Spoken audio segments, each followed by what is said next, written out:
जंगलात राहणारे प्राणी दररोज आपल्या जीवनासाठी संघर्ष करतात.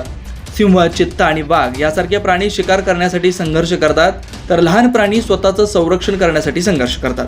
जेव्हा मोठ्या प्राण्यांना जंगलात शिकार मिळत नाही, तेव्हा ते जंगलाजवळील गावं आणि घरांकडे वळतात आणि तेथे शिकार करण्याचा प्रयत्न करतात. अशा अनेक बातम्या तुम्ही ऐकल्या आणि वाचल्या असतील. असाच एक व्हिडिओ सोशल मीडियावरती व्हायरल होतोय, जो पाहिल्यानंतर तुम्ही काही काळ श्वास रोखून धरा. व्हिडिओमध्ये काय दिसतं ते आम्ही तुम्हाला सांगतो. संपूर्ण प्रकार पाहूया त्याआधी HPN मराठी न्यूजला नक्की सबस्क्राईब करा आणि बेल आयकॉनवरती क्लिक करून नोटिफिकेशन्स मिळवा. सोशल मीडियावर व्हायरल होत असलेला हा व्हिडिओ तुम्हाला आश्चर्यचकित करू शकतो. व्हिडिओमध्ये तुम्ही पाहू शकता की एक लहान मूल त्याच्या फोनवर रेकॉर्ड करत आहे आणि अचानक त्याला त्याच्या मागे वाघ दिसला. तो तिच्याकडे मागे वळून पाहतो आणि मग त्याचा फोन बघू लागतो.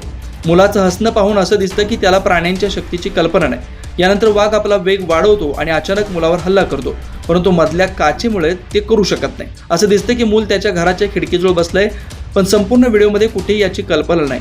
यामुळे हा व्हिडिओ खूपच भीतीदायक बनलाय.